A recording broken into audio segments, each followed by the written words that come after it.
Let me talk to him. Let me talk to him. Welcome to the Matt Schneidman Show. That's a guy who is an intriguing one because he was an undrafted free agent. Follow Matt on Twitter and Instagram at Matt Schneidman. This is good stuff. Or use the talk and text line at 1-414-799-1973. If he can carry over what he's done in practice to games, then maybe we could start talking about, okay, Packers might have something here. Now with Doug Russell, here's Matt Schneidman on the game. It is the Beige Bandit, Matt Schneidman. I guess people won't get that if they're not watching the stream. I'm wearing a beige UGG sweatshirt and a kind of a beige Dickies winter hat that I bought at Meijer today. I needed to get some new winter clothes ahead of Sunday's game, before which I will be on the sideline doing TV for NBC 26. Anyway, this is a Matt Schneidman Show, Wednesday, November 29th edition. Welcome in as we continue getting you ready for Packers-Chiefs on Sunday Night Football.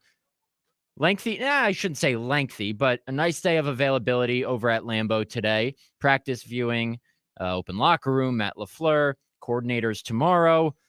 And wouldn't you know it, a Packers injury report that looks like a CVS receipt compared to a much shorter one for the opponent. As we do every Wednesday, let's run through it real quick. Jair Alexander, shoulder, limited participant. Devondre Campbell, neck, limited. Kenny Clark, shoulder, limited. Josiah DeGuara, hip, limited. A.J. Dillon, groin, DNP. Rudy Ford, biceps, limited. Rashawn Gary, shoulder, limited. Aaron Jones, knee, DNP. Keyshawn Nixon, wrist, full. Jaden Reed, chest, DNP. Robert Rochelle, calf, limited. Darnell Savage, calf, full. Eric Stokes, hamstring, limited. Dontavion Wicks, knee, limited. Devontae Wyatt, heel, full. And then the Chiefs, they have 8 guys on their injury report. 6 of them full participants. The only one who are not, Nick Bolton, their linebacker designated to return from IR, limited. And Jerick McKinnon, their running back, former Minnesota Viking, DNP with a groin. Patrick Taylor might be RB1. Now, it's always tough to determine early in the week who's just getting, rest, strategic rest. They're not listed with veteran rest days, but maybe they're just getting rest with certain injuries. Jaden Reed might be a little bit of a concern because he practiced during the light practice on Monday and then didn't practice today.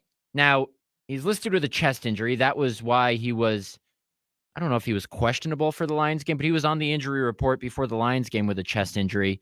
But Aaron Jones and A.J. Dillon, both still not practicing. That could be a problemo. Yeah, it definitely could be a problem. I will say this, at least, I know this is a Packers-centric show, but, if you look at the situation in Madison with Braylon Allen leaving for the NFL, and we assume that he's not going to play in the bowl game, you're left with Cade Yakimelli as RB1. Who? Right.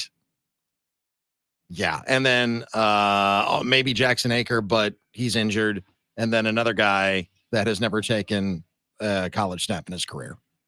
That's it. That's what you got. Pretty thin. So, yeah, not many running backs in the state of Wisconsin available right now. Patrick Taylor obviously just signed back off the Patriots practice squad. Him and Ellis Merriweather from the practice squad and James Robinson, who was re-signed to the practice squad today, are the only healthy running backs right now for this team. And that's got to be a concern. There's a couple different places you can probably be concerned, but doesn't the way the Packers came out shorthanded against the Lions and won that game give you a little bit more confidence if you're a Packer fan going into this one shorthanded? Maybe it's a little more uneasy because you're down your top 2 guys at one position, and it's maybe a more glaring position than safety, where they've been down their top 2 guys a couple times this season, or maybe at corner, where the 2 guys they entered the season with, Jair Alexander and Rasul Douglas, haven't always been on the field together for different reasons. One being because Jair's injured, one being because Rasul Douglas is no longer on the team. So this isn't the first time the Packers are, I don't want to say they're preparing for it, but they're potentially going into a game without their top 2 guys at a certain position. Now, you can make the case that guys like Jonathan Owens and Anthony Johnson Jr. are better equipped to handle stepping into the spotlight than a Patrick Taylor is, and that's a fair case. But we still got a lot of week left. As Matt LaFleur loves to say, we'll give them the whole week, and that's what the Packers are surely going to do with. I don't think Aaron Jones is going to play. Sprained MCL is what Schefter first reported. A.J. Dillon probably has a better chance, but you never know if he really had a setback or a re-injury with that groin in the Detroit game, because A.J. Dillon was on the injury report before that game as well. Man, if I say injury report too quick, I really, combine those two words together. That's my Achilles heel on this show, is saying injury report too fast. Every time you say injury report, somebody drinks. I hope not, because I say it a lot. Yeah, you do, especially this season. My goodness. Today, the big talking point was with Jordan Love, and that being his first game against the opponent against which he made his first start. Hopefully his mom has better seats at Lambeau. Yeah. Those were obviously under much different circumstances. Aaron Rodgers tested positive for COVID, I believe, on Wednesday of that week. Jordan Love was thrust into the spotlight at Arrowhead on a short week 9 of the 2021 season. He targeted Davante Adams 14 times, completed only 6 passes. John Kuhn, I forgot this on our Brick and the Stick podcast this week, which you can listen to now on the iHeart app or Spotify. I still don't think it's on Apple. I don't know why. But he brought up that Davante Adams said that, he was coming off his own COVID-related absence. I think the game before is when they beat the Cardinals and Davante didn't play. So Davante wasn't, fully back to himself yet, so he took some of the blame, is what John remembers. But Jordan Love talked a lot about that game today. Packers lost 13-7. He threw a late touchdown pass to Allen Lazard. If I remember correctly, didn't Mason Crosby miss a field goal or two, maybe? Your memories are already much better than mine. I vaguely remember that game. Okay, Mason Crosby missed one field goal. It was a field goal that was blocked, I believe. And then, here was the other one. I think it was Malik Taylor and Amari Rodgers might have muffed a punt together, and it led to 3 Chiefs. It's hard to believe if you're telling me that Amari Rodgers muffed a punt. Relax. And that's why I was thinking, the Packers lost 6 points somewhere. It was with a blocked field goal and a muff punt that gave the Chiefs 3 points. But anyway, Jordan Love talked a lot about that game today, about how after the 2021 season, he watched that game a bunch in the offseason, and he did so with his preseason tape. But that was really the only in-game tape he had to go off of, the only substantial in-game tape. He got some time elsewhere, I think, in that season opener in garbage time against the Saints in Jacksonville. But he learned a lot from that Chiefs game, he said. He didn't handle the looks that the Chiefs were presenting him well enough. The Chiefs blitzed the heck out of Jordan Love that game. Spags threw a bunch of different looks at him. I think, according to PFF, Packers allowed 16 pressures. Royce Newman allowed 6. Lucas Patrick allowed 4. Billy Turner allowed 3. None of those 3 players are going to be on the field on Sunday night. John Runyon Jr. did not allow any in 36 pass blocking snaps. Elton Jenkins allowed 1. Josh Myers was not on the team. Oh, he was injured because I think he got hurt in that week 6 game against the Bears. I think he hurt his finger or something, or got a finger infection, I think. Anyway, Jordan Love talked a lot about that game and said how he learned a lot from it. But at the same time, while saying that he didn't give his receivers enough chances to make plays, and that's something Jordan Love does a lot, is take the blame for, his own deficiencies, which there have been plenty. He did say that this year's Chiefs team is different. He said, yeah, they're different. Obviously have some different pieces out there, and just looking at the tape, they do a little bit of different things. It's not as much of the pressure packages that we were seeing a couple of years ago, but they still do some really good stuff, some really good pressures. So it's something that we'll have to have a good plan for. Oh, it's something that we'll have a good plan for this week, but obviously it's a different team. So not much you can really glean from that first game. Jordan Love has played plenty of football since then, and certainly not really anything besides the same defensive coordinator and a couple players that you can say, okay, let's go watch this tape to prepare for this week. But John Runyon Jr. did say he was watching that game the other day. He said he watched it yesterday. He said, I think the O-line left to right was Elton, me, Lucas Patrick, Royce, and Billy. Things have kind of changed in these 2 years, and that was Jordan's first start. Yeah, and Jordan Love should have been blitzed, mercilessly in that first game. He was fresh meat. And like you said, he's played a lot of football in the time since. So, I don't think you can glean a whole lot from that at all. I mean, he's just a different player with different players around him. And the one sack the Chiefs had that game was Tyrann Mathieu.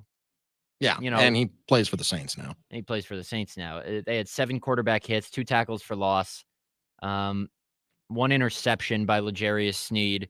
They got the better of Jordan Love that day, but Jordan Love is on a roll right now. Now, I think we can say on a roll if it's only 2 games. Maybe not. Maybe I'm wrong. He's played very well in the He's last on the month. rise. Yeah. He's on the come coming up against a defense that I was listening to the New Heights show today, Travis and Jason Kelsey's podcast, which I believe was right behind the brick and the stick, was rated the best sports podcast. No, I'm just kidding. We just have to get you up on Apple. It's exactly. a process. Once we get you guys up on Apple, then it'll be, you got New Heights, and then, brick and stick will eclipse it. I'm certain of it. Of course. But he said, Jason said, and I didn't realize this, that the Chiefs are the only team in the NFL to allow fewer than 25 points in every game this season. Well, so they've got a really good defense. Chris Jones, obviously, up front. Trent McDuffie's playing well. Sneed. They have a really good defense, and Jordan Love's going to have to come prepared. The Packers are going to have a similar plan against that front like they did against the Lions last Thursday. Yeah, Chris Jones is the real deal. I mean, 4-time All-Pro, first team last season, All-Pro, and he just gets after it. He's a huge player, massive in size, good quickness, applies pressure. He doesn't make very many mistakes. And there's a reason that the Chiefs, are Super Bowl champions. Another 8-3 this season. Some say it's not exactly the same Chiefs. Well, Patrick Mahomes is having an okay season, but not a Patrick Mahomes MVP type of season. It's a darn good team. They're still favored, and they're still favored for a reason. They're on both sides of the ball, certainly a team to be reckoned with. Oh, without a doubt. And we talked yesterday about the dangers that Patrick Mahomes and Travis Kelsey pose. That Chiefs defense is what's been carrying them this season. There's no ifs, ands, or buts about it. And a Packers team that could, again, be down some key guys, maybe Jaden Reed. We'll see how he progresses throughout the week. Aaron Jones, A.J. Dillon. Every week is a new week in this league, and I think we get caught up sometimes in the what have you done for me lately cycle. Everyone's counting out the Lions because they barely beat the Bears and lost to the Packers. Everyone's high on the Packers because, they've won 3 out of their last 4. But we could be talking about a completely different narrative on Monday morning. We could be talking about the Packers coming back down to earth and having to win 4 out of their last 5 to even have a chance at the playoffs. Or we could be talking about the Packers having a chance to make a run in the playoffs if they beat the Lions and the Chiefs in back-to-back games. That, as I've said, that's the beauty of this job, is there's so much to react to each and every week, and the storylines change a lot. And they have with the Packers in recent weeks, and that's what makes this fun. Yeah, without a doubt. And, I don't expect the Packers on paper to win. You know how I feel about predictions. I don't make them. But I don't expect them to win. But as we talked about earlier in the week, I mean, this is a team that very likely could be a playoff team considering what they've got in front of them. They've got some of the worst teams in the NFL, and including the worst team in the NFL in front of them in the Carolina Panthers, just a team that's in complete disarray. So, I mean, they could have a clunker down the stretch. They could also steal one. Like last week, I feel like they stole one against the Lions. Just outplayed Detroit, even though they were shorthanded. They came into Detroit on Thanksgiving Day, where Detroit has historically, at least against the Packers, played well against them. And, they took it to them. And they could do the same thing against the Chiefs. That would be, in my mind, a stolen game, which is fine. That's why they say at any given Sunday, any team can beat any other team in the NFL. So, listen, Monday could be a fun look ahead as to what could possibly happen. But if the Packers do lose, I'm not going to be too down about it. I'm just going to say, look, as long as we continue to see progress by the end of the season, I will consider 2023 a success, whether it winds up in the playoffs or not. You want to see it in the playoffs, of course, because that would be a great storyline. But I don't expect that. So everything for me this season, especially 3 out of the last 4 weeks, and even the Steelers game, it's all kind of been gravy because we've seen this linear progression up. There haven't been the ups and the downs. There haven't been that many ebbs and flows. It's just kind of been, it's been steady, but it's been constant, and it's been going in the same direction. And, you'd love to see that continue on Sunday night. If the Packers lose, you will still hear me say on these airwaves on Monday morning, afternoon, trying to remember all the times I'm on this station, Monday morning on 9 to noon, Monday afternoon on the Mike Heller Show, and on Monday evening on this show, that the Packers are still going to the playoffs. I said that before the Lions game. I said if they win one of their next two, or, obviously two of their next two, I think they're going to the playoffs. Granted, as we've talked about, just because you're favored on paper, as the Packers might be in their final 5 games, doesn't mean anything. Still got to win those games. But even if they're at 5-7, I think they can go 4-1 in their final 5 to sneak in at 9-8. You look at the road ahead for the Seahawks. Josh Dobbs might be crashing back down to earth with the clock striking midnight, the slipper shattering, all these Cinderella puns you want to use, or metaphors, I should say. I think the Packers still got a shot. I do too. I wouldn't have said that a month ago. I don't think anyone would have said that a month ago. We were all, Marvin Harrison Jr. today was named the Big Ten Offensive Player of the Year, to no one's surprise. But you were going to do a story about Marvin Harrison until things changed, about possibly wearing the green and gold. I think the moral of the story here is that I know nothing about the Green Bay Packers, and whatever I think will happen probably won't. Well, join the club. Anyway, let's get to our first break. On the other side, we'll talk more Packers-Chiefs. Whatever came out of the locker room today, take you inside the locker room, tell you about what Matt LaFleur had to say today about Kansas City as we roll toward Football Feast tomorrow in Grand Chute. Is that the name of the town? I think they're in Grand Chute tomorrow. And that is the name of a town. Okay. Near Appleton. Yes. Okay. That's where they'll be. And then we'll continue rolling toward Packers-Chiefs, the big game on Sunday Night Football, and perhaps tell you why the quarterback of the Green Bay Packers might have made some enemies today with something he said during his media availability. Stick with us right here on the Matt Schneidman Show on the Game. The same old pimp, mace, ain't nothing changed but my limp. Can't stop till I see my name on the blimp. Guarantee me and shells pull a level up. You don't believe in Harlem World? Double up.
think you need to get up. I'm sitting down right now. I know. So that's I why mean, I'm not dancing. you were really getting after it last night. Oh, I was. I almost pulled some. Nobody wants to see me dance. I don't really have. Oh, I don't know about that. Red I challenge flag there. Dua Lipa, she hasn't told me this, but I would assume she's a fan of Iron Jock. Iron Jock, obviously, is a Wisconsin-based company and wants to recognize another great Wisconsin-based company, Hometown Pharmacy. I did not know this was going to be a Hometown Pharmacy ad read because I didn't read it before I'm reading it right now, but let's tell you about it. Hometown Pharmacy has over 50 locations across the state of Wisconsin, and they now carry Iron Jock Performance apparel. Right now, when you buy Iron Jock at Hometown Pharmacy, your purchase of $50 or more will earn you a 20% discount and 2 free pairs of Iron Jock socks while supplies last. Iron Jock and Hometown Pharmacy, proud Wisconsin-based businesses helping one another. Now, you need some socks in this weather. Oh, without a doubt. You just do. The feet can't be cold. They just can't. I went to Meijer today, as I mentioned. Got this hat that I'm wearing on the stream, if you're watching on YouTube or on the Twitter stream. And also some new winter gloves. Because you can't just go willy-nilly and wing it in this weather. It's just not going to cut it. You're going to suffer if you do. It's true. I mean, as an almost lifelong Wisconsinite, I've spent a little bit of time down south, a few years in Illinois, but that's Wisconsin adjacent. Yeah, I mean, you get used to it after a while. I know you don't love cold weather, but I mean, you're from the Northeast. You're used to it. Yeah.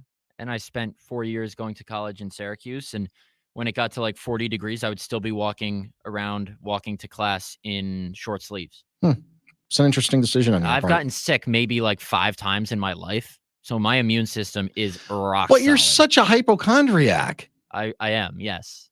Those two things don't. I'm a severe hypochondriac. So those two things don't mesh. Those two Well, things don't connect. I don't get like fever sick. Okay. But every time I think there's something like slightly wrong with me, every minor inconvenience, I think I'm dying. Okay. That's just how I am. Then it triggers my anxiety and all that stuff. So good stuff. Nobody cares about that. Let's talk about Jayden Reed. Reed did not practice today, obviously, with the chest injury. I'm assuming it was just re-aggravated in the game because he was listed on the injury report last week with it. Here's what Matt LaFleur said today about Jayden Reed. He's just a heck of a competitor, and he's helped us not only in the pass game, obviously, but just getting the ball in his hands, whether it's on reverses, arounds, whatever it may be, screens. And I love how he competes both in the run game and in the pass game. So he's made plays when given opportunities. I talked a little bit about this yesterday because my story the last 2 days on The Athletic was about Jayden Reed and how I think he's next in the prolific line of Packers' second-round receivers. They don't draft any in the first round, not since Javon Walker in 2002, but they certainly have hit on a couple in the second round.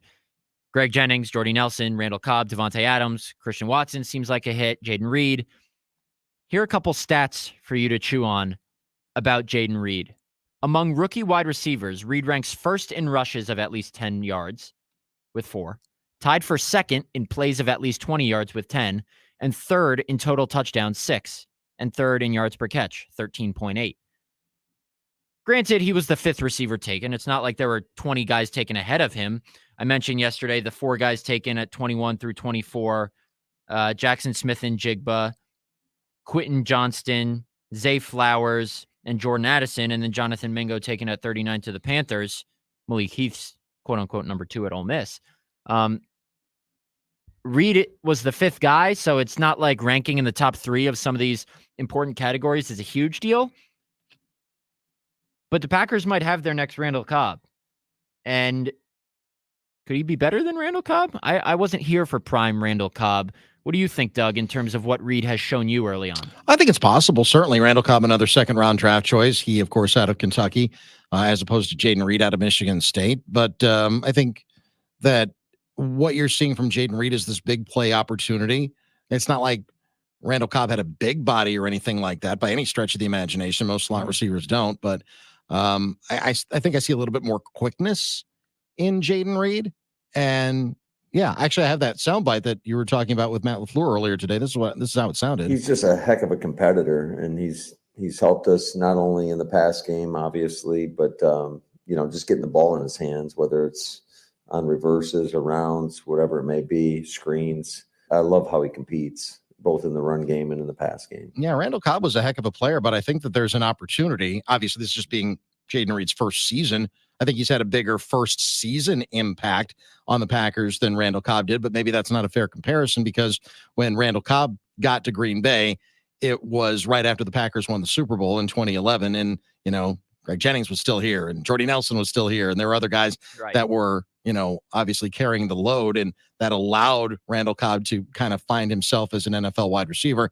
And Jaden Reed doesn't have that same type of security blanket or safety net, if you will. But I think there's an opportunity there for him, certainly. I wouldn't rule it out by any stretch of the imagination. It's obviously early, and as we saw last year with Christian Watson, when I, probably among others, anointed him the new wide receiver 1, then he comes back and there's some more injuries and he gets off to a slow start to this season, but he's come back around and had one really good game against the Lions. But my point is, it is still soon, but we're allowed to overreact. That's what we do on radio.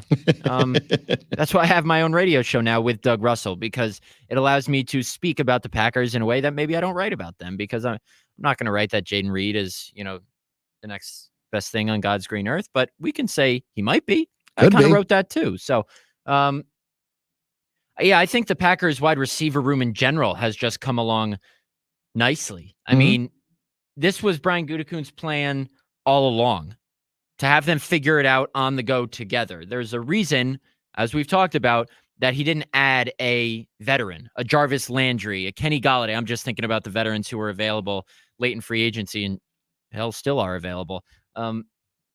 What would those guys taking away snaps from a Dontavion Wicks or a Jaden Reed, what good would that have done? None. I mean, would they have been significantly better than those guys? No, probably not. And on top of that, they would have taken these important developmental snaps. And guess what? Now they're firing on all cylinders.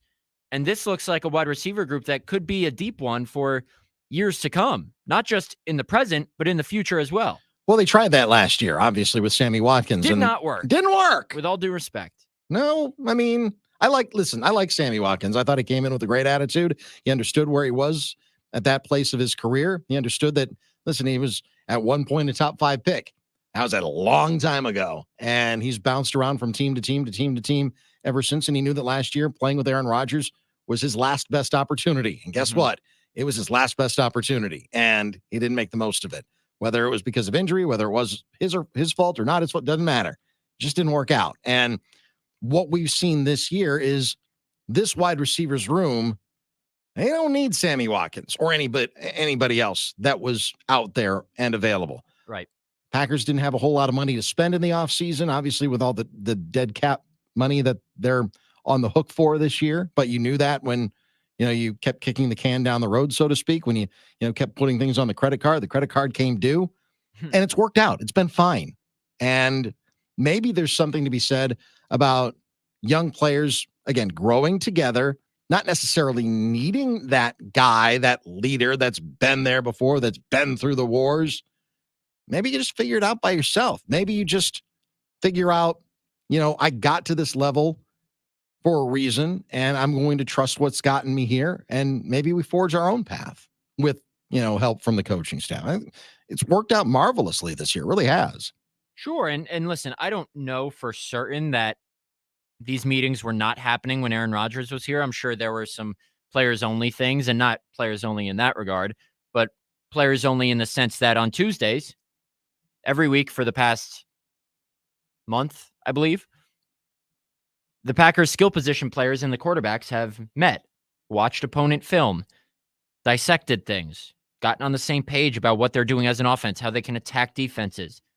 I asked Jaden Reed about that the other day. He said just helps them develop trust with their quarterbacks. So that's kind of a symbol that they really are trying to figure it out on the run. Not that they weren't trying to before, not that anyone assumed they weren't trying to, but I don't know. Like I said, I'm not going to sit here and say they weren't doing that with Aaron Rodgers, but it's the young guys trying to figure it out together. And that's a good sign for this Packers team, like I said, not only right now, but for years to come. It's the youngest offense in the NFL by far. It's the youngest team overall in the NFL. More veterans, obviously, on defense. But again, you talk about early returns. You still have a couple of leaders there. I mean, Aaron Jones is a leader. I know he's been injured for most of the season. Same with David Bakhtiari. But, at least for Aaron Jones, he's still there. You still see him all the time. Yeah. And there can be some benefit for that. So it's not all rookies, but there are going to have to be some investments that are, made on the offensive line and certainly at the running back position in the next couple of years as well, because that's just the nature of the NFL. But like you said, and I agree with you, I think this wide receivers room, it could be set for, the foreseeable future in the NFL isn't as long as it is in some other sports, but for the foreseeable future, 3, 4, 5 years, it's possible, real possible. Certainly is. And, not to look too far ahead, but you mentioned that running back position could look vastly different next year. We've talked about it, but Aaron Jones might not be here. A.J. Dillon might not be here. This offense could get even younger. Like, those are their two most experienced guys at the skill positions. They have 2 rookies as their top 2 tight ends once Luke Musgrave gets back. They have 2 second-year players and 2 rookies as their top 4 wide receivers and an undrafted rookie free agent as their number 5 right now in Malik Heath. Their 2 most experienced guys are 33 and 28. Mm-hmm. And those 2 guys might not be here next year. It might be Emmanuel Wilson and a high draft pick. And A.J. Dillon doesn't have that much more playing experience, a little bit, but not that much more than the guy that was drafted right ahead of him in the 2020 draft, the quarterback, Jordan Love. I mean, A.J. Dillon's gotten into games, but he didn't play much his first couple of seasons. Really, the only truly, really experienced guy going into this season, again, injured, is 33, is Aaron Jones in his 7th season. So running backs don't last very long in the NFL, unfortunately. Certainly not anymore. So, yeah, I think it could look vastly different next season. There'll probably have to be some investments made there. Oh, without a doubt. Now, will those happen in free agency? Will those happen in the draft? That is a question for the offseason. The question for right now is, can the Packers, in what is their second of 3 consecutive standalone games, they played as the only game going in the early window on Thanksgiving. They'll be the only game going on Sunday Night Football. And next week, they'll be the only, well, I guess in 2 weeks, since it's not this coming Monday, but the Monday after that, they'll be the only game going against the Giants. And we talked at the beginning of the season about, okay, these are the games that could get flexed because the Packers might not be any good, but the Packers are a national brand and the NFL wants to have them there just in case they figure some things out. And would you looky here, the Packers are figuring things out. And I saw someone on Twitter say, well, why isn't 49ers Eagles the Sunday night game? Well, it's not just Sunday Night Football gets to choose whichever game they want. That's not how this works. Fox and CBS get to protect one game each week, I believe. And Fox is not going to give up 49ers Eagles. So Patrick Mahomes at Lambeau. I know it's just boring. That's a boring storyline, of course. Sarcasm. But NBC, I think, is perfectly fine settling for a potentially snowy game with Taylor Swift, Patrick Mahomes, Lambeau Field, Jordan Love, the surging Green Bay Packers. If the Packers can knock off the Chiefs, whoo boy, that hype machine is going to be a rolling. Just a couple games ago, I sat here and said Packers are probably going to be 3-9. If they win this game, they're 6-6. Yeah, that could be good enough for a playoff spot. I don't know what the tiebreaker would be with the Seahawks, but if the Seahawks lose to the Cowboys on Thursday, they're 6-6. Vikings are 6-6. Don't believe the Vikings have played the Seahawks. I'm not sure how that 3-way tiebreaker would work. I'd have to check the rules, but I mean, I guess it's possible the Packers have a playoff spot by the end of this week. I mean, yeah, they could certainly be in there. Just a minor. I hate it when the Department of Corrections is open, and I really hate being that guy. But there's actually 2 Monday night games going on December 11th. Oh, really? Yeah, I didn't know that. Yeah, it's. I think it's the only time this season that it's happening. But I got the alert aside from early in the season.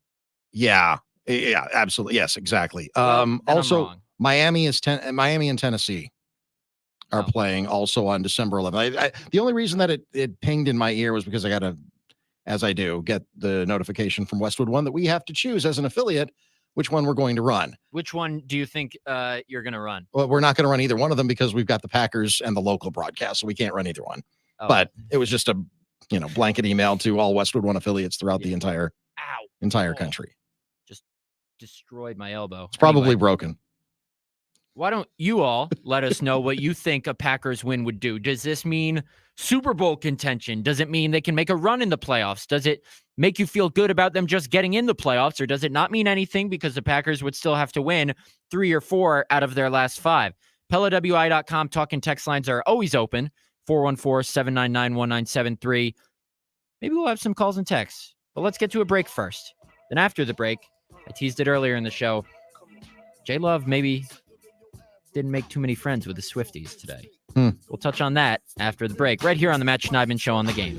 Tim's for my hooligans in Brooklyn. Dead right, if the head right, Biggie there, every night. Papa been smooth since days of under rules. Never lose, never choose to. Bruise, cruise, who? Do something to us. Talk, go through us. Girls want to us, wanna do us, screw us. Who us? Yeah, Papa and Pump. Close like Starsky and Hutch.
knew you were going to play this. Well, of course, you teased it. I guess so. So I said this on Drew and KB. We do a little crosstalk every day before this show starts. And I told a story without naming names, and I'm still not going to name names, of today in the locker room. One of my colleagues, I'm trying to make sure I word this correctly so I don't out anyone. One of my colleagues went up to a Packers player and asked him if he wanted to talk. And the player said, yes, as long as it's not about Taylor Swift. Really? That's funny. Listen, I respect Taylor Swift. Is her music up my alley? No. But I understand she's the most famous person on earth. I respect people who are fans of her. I think she's super talented. But I don't think the players really care that she's gonna be here, I think. I don't know. I don't know for sure. I'm trying to figure that out. Now, I think it's interesting, and I am the people's reporter, so I will try and get the information that people want. And people would like to know that Taylor is there, but once the game starts, I think it shifts to football. And I will not be writing personally about Taylor Swift, but that's why I use this platform, because it's something that people find funny, interesting, annoying, whatever. And that's what we do on the radio. We talk about what people are talking about. Today, Jordan Love was asked about it. And basically, if I forget the exact word that was used, but he was asked about, Taylor potentially being there. And listen to what this guy said. Not much. I don't listen too much Taylor Swift, but we'll see. I'm not sure if she will be or not. But I don't listen too much Taylor Swift. She even wrote a song about him. Love Story. Yeah. Are you playing that right now? Yes. Underneath, or am I supposed to not talk while you play it? Oh, no, you can talk underneath it. This is, the Jordan Love song. This is the Jordan Love story. Yeah. Jordan Love's such a nice guy. And if you watch the video that I tweeted that has blown up, he says it with kind of a laugh. Sure. He's not saying it in an insulting way. But there's got to be people out there who don't take kindly to that. I have had people reply to that tweet and say, don't make me cancel my quarterback. There are Packer fans who are Swifties. Aaron Rodgers was a Swiftie. Mm-hmm. Now, Jordan Love said he doesn't listen to too much. I think Aaron Rodgers tried to slide into her DMs. I don't know about that. I'm not going to sit here and allege that. But Jordan Love said I don't listen to too much. He didn't say I don't listen to Taylor Swift. So he might not be a Swiftie, but I think he probably respects her work. You know what would have been hilarious and fitting? When Jordan Love was asked, I think the wording that was used was, how do you feel with the defending Super Bowl champions coming in and a superstar being in the building? And that was Jordan Love's answer that we just played. It would have been hilarious if he said, well, my girlfriend's at every game, or Simone Biles is at every game. Yeah, his girlfriend's a soccer player, pro soccer player. Pro volleyball. I'm sorry, volleyball. It's okay. Believe she just signed with a professional team recently, actually. Shout out Ronica. Speaking of, where are Taylor Swift and Brittany Mahomes, assuming they're both here, going to sit for this game? One of the funniest things to come out of the last Packers-Chiefs game was obviously that Anna Love, Jordan's mom, and Ronica Stone, Jordan's girlfriend, were seated in the literal last row of Arrowhead. Yeah. And Chancellor Johnson used to work at NBC 26 here. One of my good buddies works in Houston now. He said that they were closer to the Lord than the field, which was hilarious. That's a great line. Last time I said that line on the show, he got on me for not giving him credit. So I want to make sure I give him credit right now. That was hilarious. Now, I don't know exactly how this works in terms of, do the Packers get to choose where they sit? Is it a Chiefs allotment? Regardless, Taylor Swift ain't sitting out in the cold. They'll be in a suite, but it would be funny if they're just like on top of one of the heating vents that's attached to the top of Lambeau Field. Right. Taylor Swift does not sit in Gen Pop. We all know that. Here's my guess. I know that there's not, they might have to pay for it. And there's always someone who has a suite that, if the price is right, we can make things happen. And Taylor Swift is a famously now billionaire. Mm-hmm. So she can write a check if she wants to. If she wants to come in and see her man play, she's got nothing left to do. At least not in 2023. She doesn't go back on tour until next year. She's got all the time in the world and all the money in the world, and she's got more money than she'll ever be able to spend. And if she and Travis ever, go down the path of having a family, I know I'm projecting way down the road, but if they ever do, they will never want for anything, and their children will never want for anything. So write the check. If you've got enough money, you can make anything happen. And I don't know that they have to, find an allotment anywhere else. They can just put out feelers because they have people. And when you have people, because you're so rich, you can afford to have people. You can make things that otherwise would seem to be daunting, not so much.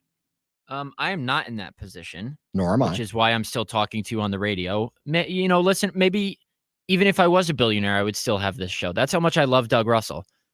Well, if I was a billionaire, you would not be on that show. I'd see you at the Cayman Islands. I'd have to get, I'd make a studio on the beach or something like StreamYard that. work down there? Yeah, sure. Why not? I'd make it work down there if I had enough money. That's funny. But yeah, we'll see. I had a friend, Cassidy Hill, who has been on this show before, who is an obsessive Taylor Swift fan. And I was talking to her yesterday. She is literally like mapping out how Taylor could come in, where she might be. Like, that's why Lambeau Field has security for people like Cassidy Hill. Well, here's what's ironic is because the way that Lambeau Field is and the proximity of the visitors' locker room, there's kind of a holding room. I don't know if I'd give it that much credit, but there's a little bit of space near where the Chiefs or the, whomever the visitors are would be. And that hallway, that vestibule runs right past Cassidy's office.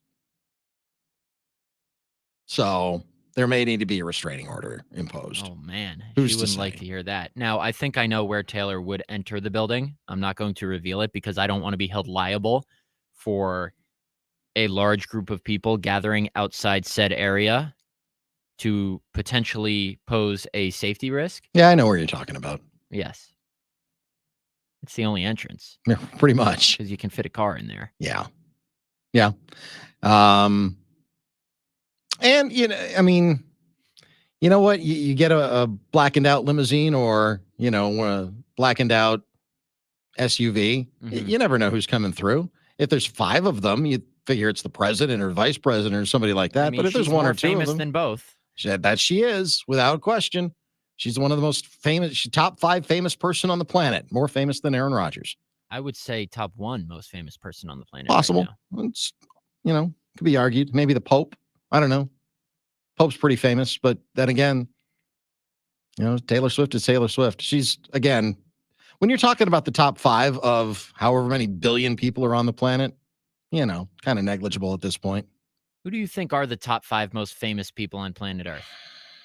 Probably the president of the United States, whomever that may be. And right now, obviously, it's Joe Biden. I'm going to Google top 5 most famous people. Let us know who you guys think are the top 5 most famous people. So I Googled the Pope. Top 5 most famous celebrities. Okay. And the 9 names that come up are Beyonce, Kim Kardashian, Tom Cruise, Taylor Swift, Will Smith, Lady Gaga, Johnny Depp, Leonardo DiCaprio, and Jim Carrey. Jim Carrey? The most famous people in America. One of these things are not like the other. The top 5 most famous people in America: Michelle Obama, Barack Obama, Bill Gates, Jim Carrey, Kim Kardashian. Taylor Swift is number 9. Yeah, I mean, again, you're talking about pretty rarefied air. Top 5 most famous people on the planet. Yeah, I mean, probably presidents of the United States: Barack Obama, Joe Biden, Donald Trump. I mean, they're all, everybody knows who they are. It's not like they're wallowing in anonymity, but Taylor Swift is right there. Worldwide, you got to throw the Pope in there, like I said before. Here is medium.com, top 5 most famous people in the world. So I think anyone can write this story. But number 5, Ellen DeGeneres. Nope, wrong. Number Red 4, challenge flag. Number 4, Kim Kardashian. Okay. Number 3, Cristiano Ronaldo. Maybe. Number 2, Beyonce. Number 1, Dwayne The Rock Johnson. Forgot about The Rock. Yeah, I mean, Justin they're all up Bieber's there. on there. Oprah's on there. But you put Ellen DeGeneres is very famous. She's not more famous than Taylor Swift worldwide. Sorry. Just not. That's dumb. It's dumb. So it's already flawed. It's already a flawed article. Like a lot of mine are. Patrick Mahomes said today that he's looking forward to playing at Lambeau. It's his first game at Lambeau, which is, when's the last time the Chiefs played at Lambeau? Must have been 8 years ago, right? Because the Packers have played in Kansas City twice since I've been covering the team, twice in the last 5 years. One time Rodgers wasn't playing. One time it was Matt Moore starting for the Chiefs because I think the week before Mahomes sprained his knee on that QB sneak against the Broncos. Mahomes said today, if you love football, you love Lambeau Field. I'm really excited to get an opportunity to play there. The fans are loud. It's going to be a lot like Arrowhead is to other teams. People just, universally respect Lambeau Field. Dan Orlovsky today, when played that clip of Mahomes on ESPN's NFL Live, called Lambeau Field the Mecca. And I love how people who don't live here describe Lambeau Field as you're just driving in the middle of nowhere and it just pops up. Because I remember the first time I landed in Green Bay, Wisconsin in July of 2019 when I first took this job. It was late at night, so maybe I didn't really get the full scope of the area around Lambeau Field, but my Uber driver driving me from the airport to the hotel I was staying at that night before I moved into my apartment drove me past Lambeau Field at night, even though we didn't have to go past it. And it is really incredible how it just pops up in a residential area in the middle of nowhere. I remember when the Jets came here for joint practices a couple summers ago, our Jets writer at the time, Connor Hughes, said, this is incredible. It's just like in a neighborhood. So I think we, as people who live here and frequent Lambeau Field, grow numb to it. But there's a reason there's a sign inside that building when you walk in the media entrance that says, today is somebody's bucket list. Yep. Because it is. It's true. I've seen people in tears walking through the turnstiles for the first time from all over the world. I've actually seen that. It's not hyperbole. It's a special place. It's a special place for players who respect the history of it. I mean, this is the same south end zone that Bart Starr, snuck in the Ice Bowl. It's the same sidelines that Vince Lombardi roamed. It's just such a special place, and they've curated the history of it, and they've celebrated the history of it, and they've enhanced the history of it. It's the most special place that you and I and others that go there all the time probably take for granted. And I try not to do that. I try to understand how special the place is, but yeah, when you see that sign, it kind of smacks you upside the head that, yeah, today is someone's bucket list. Today is the only day when you walk in on a game day, and maybe even on some non-game days, today is the only time that this person who's a lifelong football fan, maybe a lifelong Packers fan, this may be the only time, the only day they ever walk through the halls of 1265 Lombardi Avenue. It's always special. It really is a special place, and I never take for granted getting to call Lambeau Field my office every day. It's pretty special. It's pretty cool. Pretty cool. This show's pretty cool, even though it only lasts, about 55 minutes. I appreciate everyone for listening, as always. Tomorrow, no Matt Schneidman show, but I will be on the Football Feast live from Grand Chute. That will take place from 6 to 7 with Bill Schmid, who's nominated for Wisconsin Sportscaster of the Year. Wait, what? Yeah. Really? American Society for Sport. I forget what the exact term is. We'll talk about it tomorrow. We're running out of time. Thanks for listening. This is the Matt Schneidman Show on the Game. I see you